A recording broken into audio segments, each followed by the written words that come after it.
Hello everyone and welcome to the Green Man channel. Hope you're doing good and well. So you might remember I did a video talking about 8 of my favourite post-punk albums last year, and this video is a little bit similar to that really. This time I'm talking about 6 of my favourite synth-pop albums, but instead of talking about, more classic synth-pop albums, you might think of the classic era being kind of that sort of early 80s kind of era of synth-pop, right?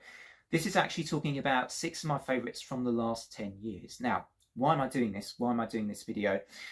So I've always had a bit of an affinity for the synth pop sounds. I grew up in the 90s when lots of the hits kind of doing the rounds on the radio were 80s pop hits. Yes, they came out in the 80s, but they were still very much on the radio in the 1990s.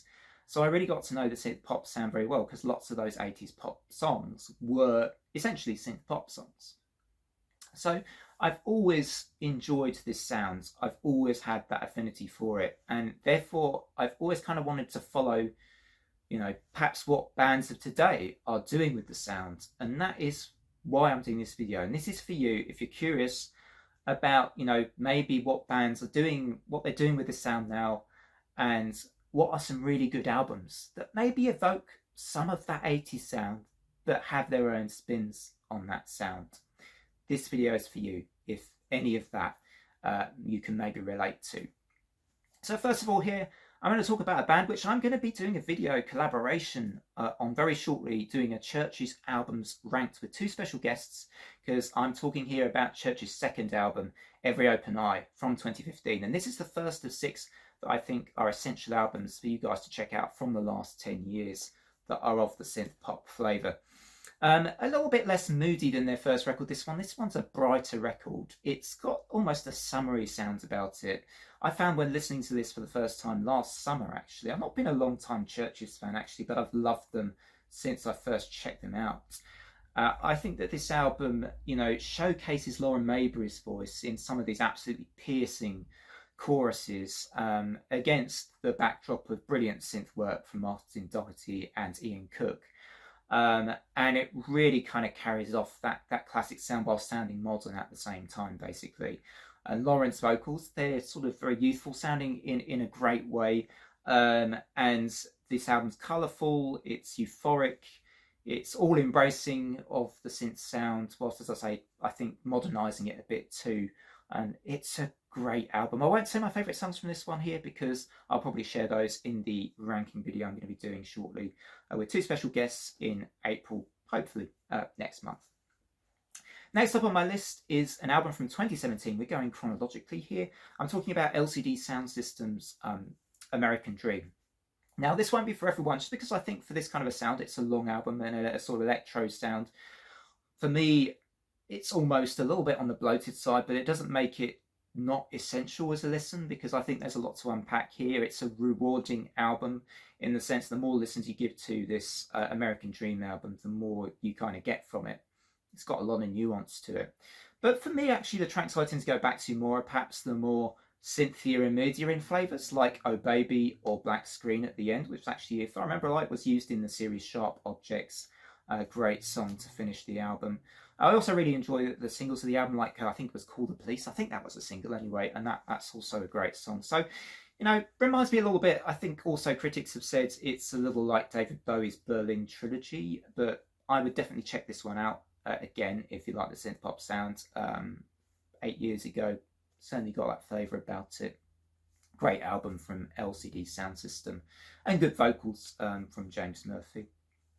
Next up, I'm talking about Let's See Grandma. This duo from the UK, they are Rosa Walton and Jenny Hollingworth, and their sound, this is a little bit more aligned with indie rock, this sound. Okay, I can't really say I think this album is pure. This isn't pure synth pop.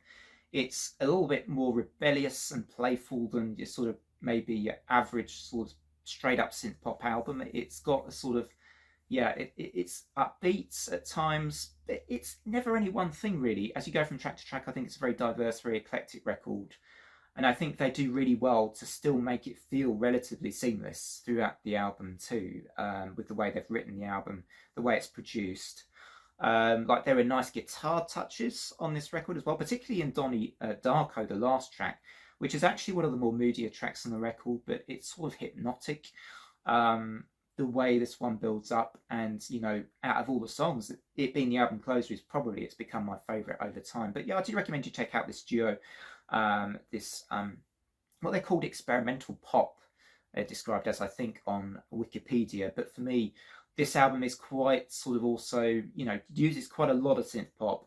It's one for those of you that maybe aren't so into the pure synth pop sound but want to check something out that's a little bit different. Then I'd say Let's Eat Grandma's I'm All Ears is the album for you. This was their second album, came out in 2018. Next time I'm talking about a band that are comparable to Churches, or maybe I should say they're often compared to Churches. This is a Canadian synth pop duo called Purity Ring, which I think certainly bring a lot of more modern flavours to their style of pop, synth pop. And they've only been on my radar more recently as well, I think, along with Churches. And again, like I say, there's a mixture of the classic sounds here with more modern electronic textures and flavourings, even sort of maybe a little touch of hip hop about, you know, some of their stuff with Purity Ring. Now, I like the way Loud and Quiet described this album. This is called Womb. This came out in 2020, so this is my fourth selection for this list. And they described it as a shimmering escape. And in 2020, that's probably what everybody needed, was some kind of escape from that, you know, pretty isolating period for lots of us. And I think it's really nuanced the way that Megan's voice is such a natural fit, a bit like Lauren Maybe with Churches, but Megan James's voice is such a good fit for the nuanced electronic sounds of the album. You know, it's almost slightly childlike and vulnerable. Again, something which I think works just so well with the sort of synth pop sound. And I think you'll enjoy Purity Ring if you like Churches, or at least I think there's a relatively good chance that you'll enjoy Purity Ring if you like Churches. Yeah, great record, this one. Next up, I'm going to talk about an album that again, it's a relatively recent discovery for me. It's by an artist called Xenias. Professionally, she's known as Zoe Xenias. I think her real name is Alison Lewis. She used to be in a band called Linea Spera. And this is her third solo outing, I think, called Chrysalis. This is my fifth choice. This came out as recently as 2023. 2023 is a year where I seem to be uncovering all these underground gems almost constantly at the moment. And it's kind of like making me think that, you know, that year-end list would be completely different now. Like, I swear I've discovered about 10 underground gems that would make my top 20 quite easily, completely shuffle that list all over the shop. That list would be different now. I'm pretty confident even the top 10 of that year would change a lot. Xenias' Chrysalis, I think, is a great album. You know, it's kind of like, reminds me somewhat of 80s Eurythmics and Yazoo, but with a moodier, more dream pop style of the likes of Cocteau Twins as well. So think of those two, or those three things maybe mixed together. And I think Xenias' sound has that sort of, for this album anyway, for this particular album, Chrysalis, I feel like she blends together those sorts of influences here. And this album is quite beautiful. I mean, it really is. The sort of electronic equivalent of a swan swimming through a lake. The way her vocals just collide over the electronic textures here is frankly stunning. I mean, it really is. I mean, I know on occasion I am prone to exaggeration, but I mean, this album is really, really gorgeous, I think, in its production and its delivery, and it's just beautiful. Like, favourite tracks on here, like Burial and Chrysalis. I think those two songs, had they been released in the sort of prime era of synth pop, you'd see these songs in the charts. You would see them in the charts, and they could even be chart toppers. I mean, Chrysalis is an absolutely stunning track. I can't stress enough, like, it's a great album, this one. It's a nice Chrysalis. If you like synth pop, you haven't listened to this album, you need to listen to this now. Go. Next time I'm going to talk about another album which I probably feel similarly about. Now, Ali X's Girl With No Face came out last year. It's a very recent one, therefore, but this, out of all these albums, I'd say derives from that classic 80s synth pop sound the most, yet also is one of the best on this list of 6. It is really has this immediate and brilliant combination of great songwriting, stellar singing, great hooks. Put those three together and you have the Girl with No Face album by Alexandra Hughes, aka Ali X. And this album's got the danceability of that era with the moodiness of it as well, and it is as pure sound as you can get from that era whilst only being released last year. So I say if you're looking for the pure 80s sound, you want something that's been released recently in that vein, Ali X, Girl with No Face is your album. So go check it out. Hope you enjoyed this list of 6 essential synthpop albums of the last 10 years. If you enjoy my content, don't forget to drop a like and a sub.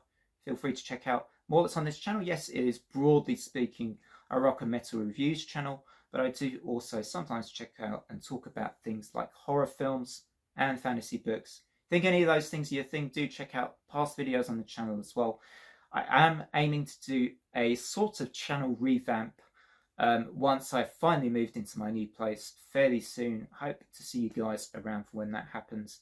And yeah, hopefully you'll get a better background too than the one that's currently on these videos. Until next time, hope you all have great weeks and bye for now.